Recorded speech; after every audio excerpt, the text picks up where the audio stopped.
Hello, everyone.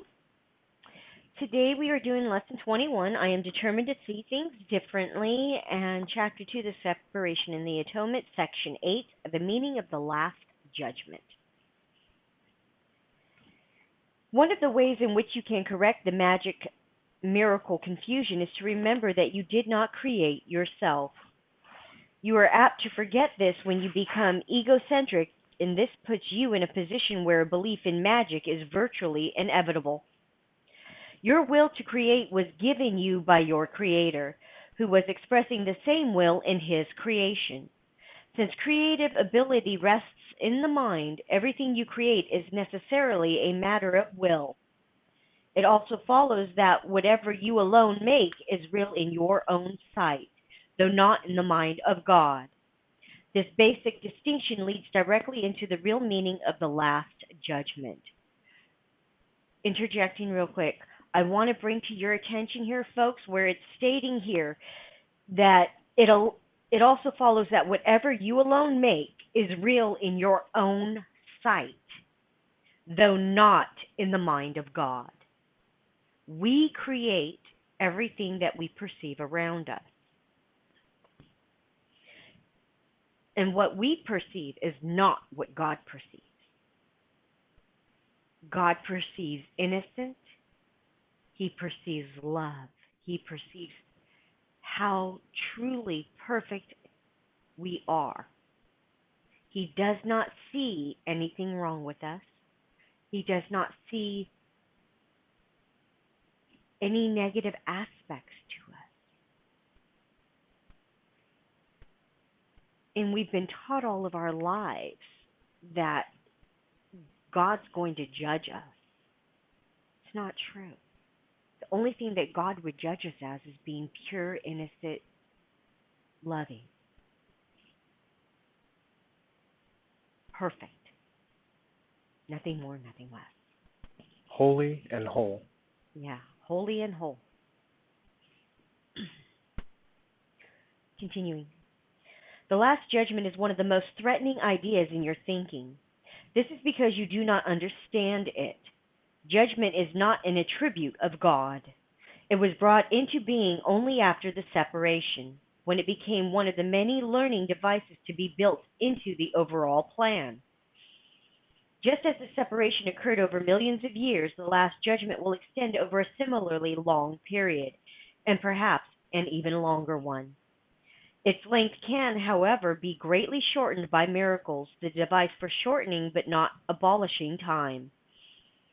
If a sufficient number become truly miracle-minded, this shortening process can be virtually immeasurable. It is essential, however, that you free yourself from fear quickly, because you must emerge from the conflict if you are to bring peace to other minds. Interjecting. So what that paragraph is telling us is that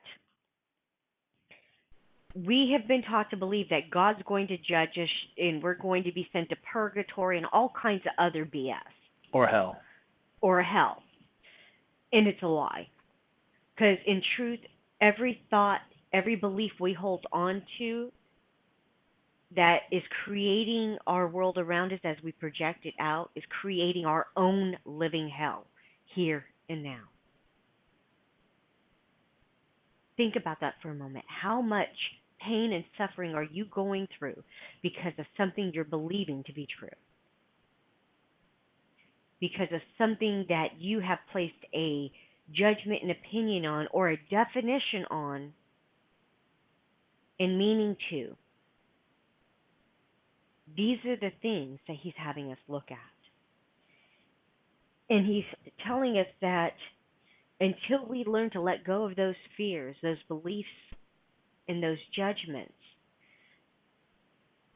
that we will not be able to extend that love, that healing to our brothers. We have to let go of those things first ourselves, and it has to come from within. That's the only way we're going to bring peace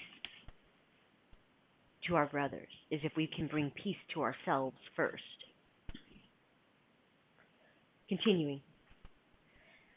The Last Judgment is generally thought of as a procedure undertaken by God. Actually, it will be undertaken by my brothers with my help.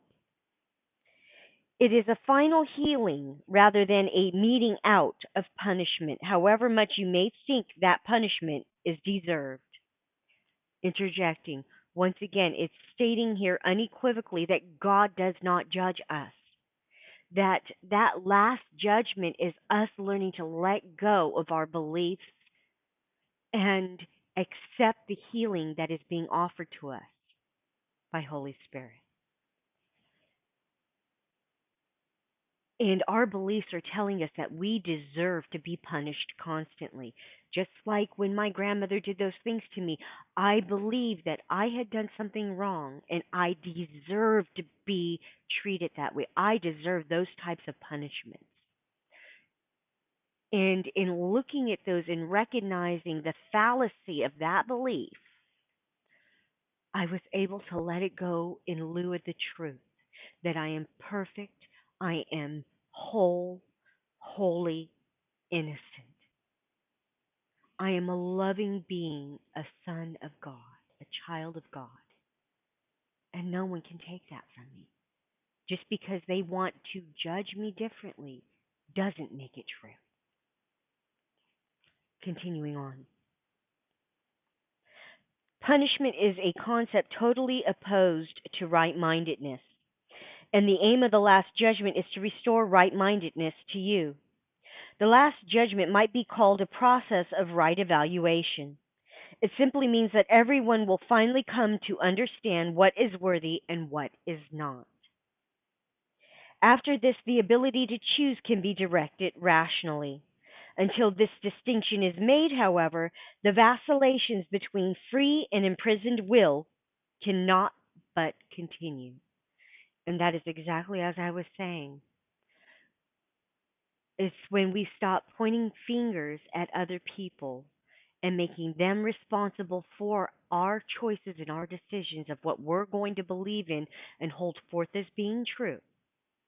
And we accept responsibility for what it is we are doing to ourselves, because no one else is responsible for anything that's happening to us. We do all of it to ourselves with our beliefs and our judgments about what is or is not, what is true or what is not. And that's when we learn to hand everything over to Holy Spirit. That is why we're learning to do this at this time. So often, many of us have gone into these spirals of pain and suffering in the beliefs of the things that we've been through. And it is that kind of stuff that is causing us to have these diseases that are forming in our bodies, these beliefs and these judgments. And until we can learn to distinguish between Holy Spirit's thoughts and our egoic thought system, we will continue down these same paths over and over and over, repeating the same thing over with different levels of intensity. And I have found for myself that the more I neglect to willingly look at these things, the more painful, the more destructive these experiences become to my equilibrium and my peace of mind. Continuing on. The first step toward freedom involves the sorting out of the false from the true. This is a process of separation in the constructive sense and reflects the true meaning of the apocalypse. Everyone will ultimately look upon his own creations and choose to preserve only what is good, just as God himself looked upon what he had created and knew that it was good. At this point, the mind can begin to look with love on its own creations because of their worthiness. At the same time, the mind will inevitably disown its miscreations, which, without belief, will no longer exist. Interjecting. When I let go of my beliefs in the judgments that were handed to me.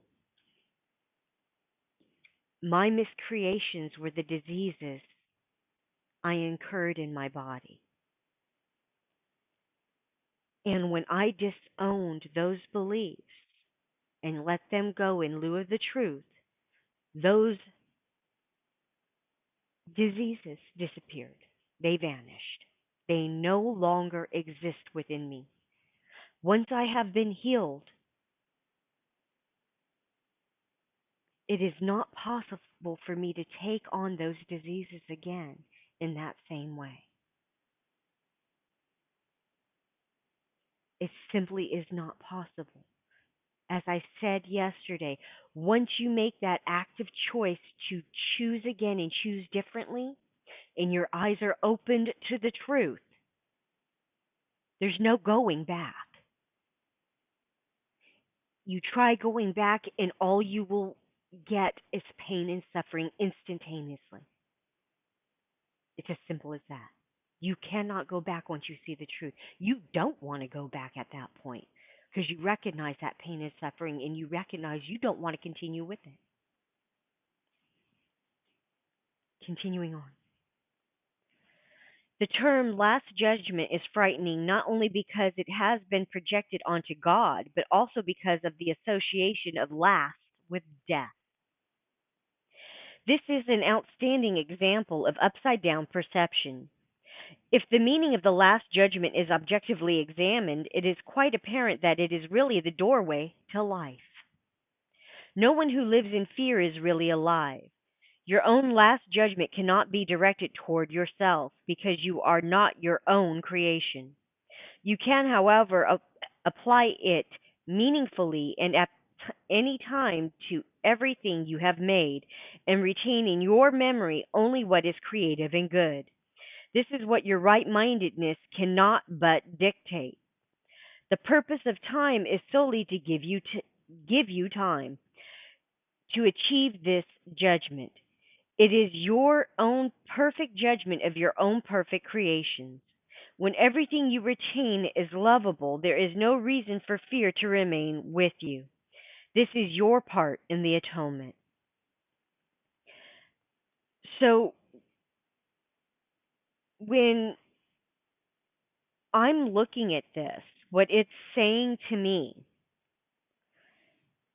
and what a lot of this stuff has been saying to me, is that it's my beliefs in the things that I've been taught to believe in and put forth as being true that has created everything around me and within me. And this first sentence where it says the term last judgment is frightening not only because it has been projected onto God, so this is a man made creation judgment. God didn't create it, man created it. And we projected it out onto God in the belief that God is going to judge us because we have judged God as lacking in some way, as being this angry, vengeful being that's going to come in and destroy us because we're not going to be good, loving little children. That's what we get taught in a lot of these religions, for lack of a better term. These faith building systems out there that if you don't believe as we do, you're going to go to hell. You're going to be living in purgatory for eternity. And that simply isn't true. And that sentence continues on, but also because of the association of last with death. And this is something that I have really looked at. And I've come to understand for myself that there is no death and that I don't need to die. I don't need to lay this body aside. I don't need to age. It's a choice. The more garbage I believe in to be true, that puts forth and validates those beliefs in death, in aging, in illness and disease, the more likely I will create those within my reality. And as I've been doing this course, I've come to an understanding within my own self that there is absolutely no death. There's no reason for me to set my body aside at any time if I don't want to. There's no reason for me to grow old. Hell, if I want, I can grow younger. There are a myriad of possibilities. If I believe it in my mind and heart to be true, I will create it. That is what this course is telling us. Anything we put forth as being true, we will create it. What we put our beliefs into, we create.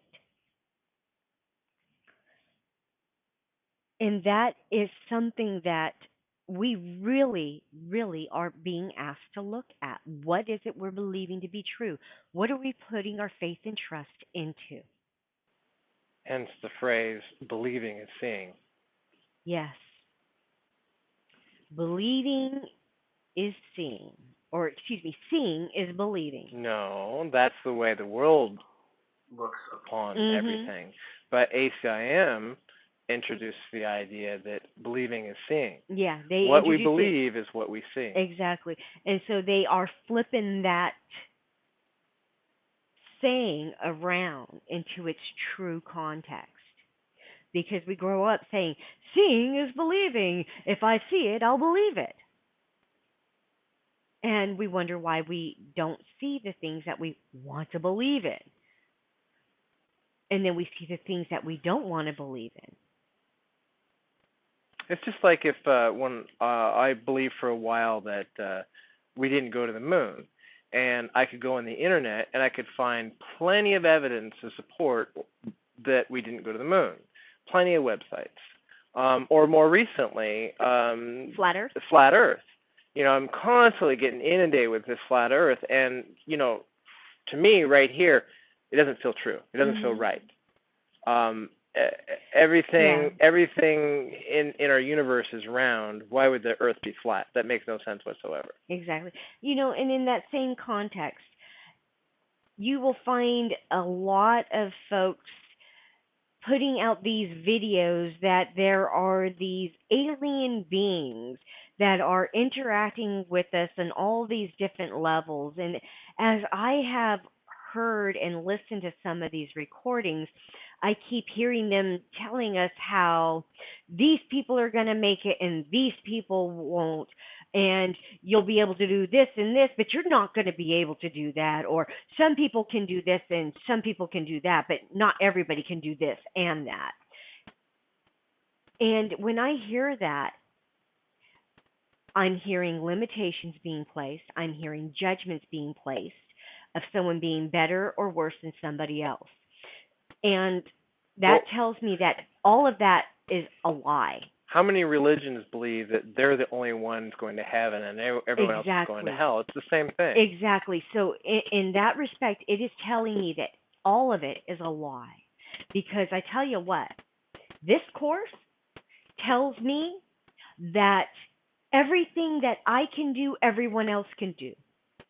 Everything that Jesus did, I can do. Maybe not now. Maybe not right in this moment, but I will eventually be able to do so and more.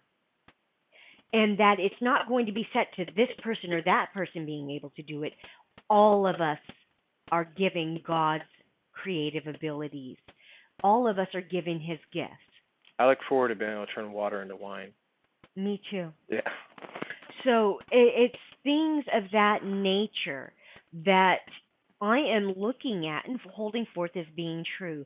My Father has told me that I will not be, what is the word, Alex, when they say that, you know, someone's keeping something from you?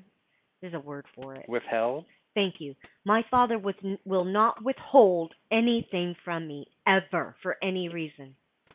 The only one withholding it from me is myself, with my beliefs of what is and what isn't. And when I hear a lot of these folks putting this stuff out there, like that. And they're chasing after this dream, this belief that this is real, this is true. I can't help but hear the lies. Being empathic as I am, I hear the absolute truth of what they're stating in their beliefs. And I hear the lies in it, that they are believing in lies. And that's where I'm drawing a line within myself going, that doesn't feel right to me. It doesn't resonate. Why? And I ask. And then I get brought back to this course telling me every single time that my Father's gifts are given unto me freely, without exception, without anything being withheld. Everything is for my benefit. Nothing ever goes wrong. It is all for my good. So if I'm hearing something other than that out there, that tells me it's a lie.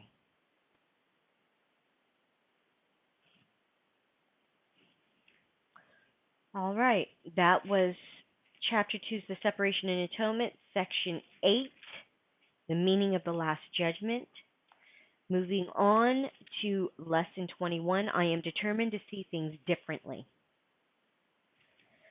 The idea for today is obviously a continuation and extension of the preceding one. This time, however, specific mind-searching periods are necessary, in addition to applying the idea to particular situations as they may arise. 5 practice periods are urged, allowing a full minute for each. Right here, guys, it's telling you, do not pass over anything. Do not pick and choose. Bring all of it to Him. Search your mind very specifically for anything and everything that it calls for you to look for. Even the smallest, tiniest little thing to the most gigantic, horrendous thing. Do not pick and choose. Bring all of it to Him. This is something that too many course teachers out there have been doing. They are picking and choosing. They are telling us, fake it till you make it. Deny it's happening. Don't look at it. Only look at this. Only look at the good stuff. Only think good, happy thoughts. Deny anything bad. And then they wonder why they've been doing this for 20, 30, 35 years and not getting anywhere with it. Why they are stuck in that same damn rut, day in, day out, with the diseases coming up in their bodies of cancer and everything else. And this is talking about that. When you don't bring it all to Him and you withhold anything from Him, you cannot heal. It is as simple as that.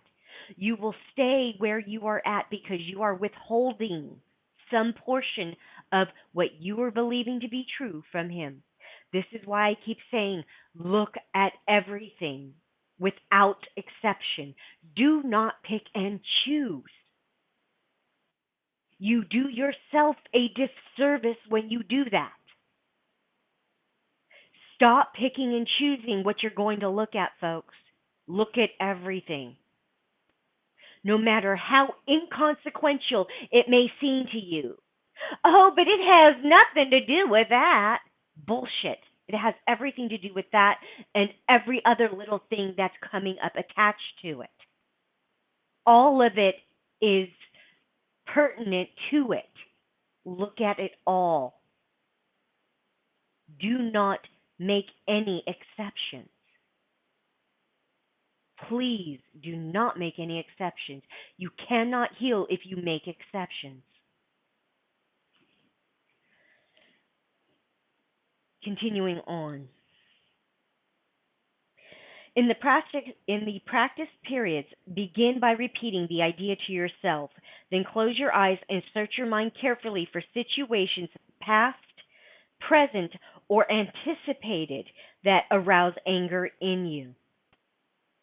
The anger may take the form of any reaction ranging from mild irritation to rage.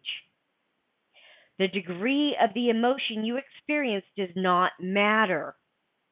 You will become increasingly aware that a slight twinge of annoyance is nothing but a veil drawn over intense fury. Just like I was saying, there is no difference between them, whether it's the tiniest bit of irritation or the most intense, furious rage. That killing rage where you just feel like beating somebody or killing them because you're so angry. There's no difference between that irritation that he left his cup hanging off the edge again to, oh my God, he's off the edge, I want to kill him. There's no difference between the two. Recognize that fact. Quit making exceptions for them. They are one and the same. There's no difference. A slight irritation is no different than a killing rage. That is an absolute truth, folks. Take it in and consider that. You will find the truth in it.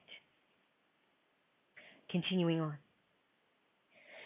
Try therefore not to let the little thoughts of anger escape you in the practice periods. Remember that you do not really recognize what arouses anger in you, and nothing that you believe in this connection means anything.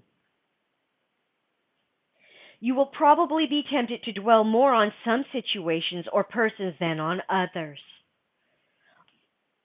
on the fallacious grounds that they are more obvious. This is not so. It is merely an example of the belief that some forms of attack are more justified than others. Interjecting.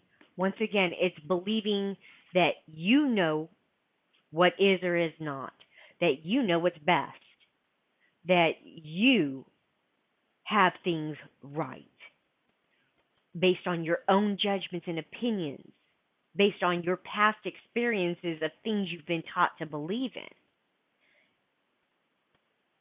You are liable to sit there and pick and choose what to look at and what not to look at based off of those judgments. And he's telling you right here, don't do it. Even the tiniest thought needs to be looked at.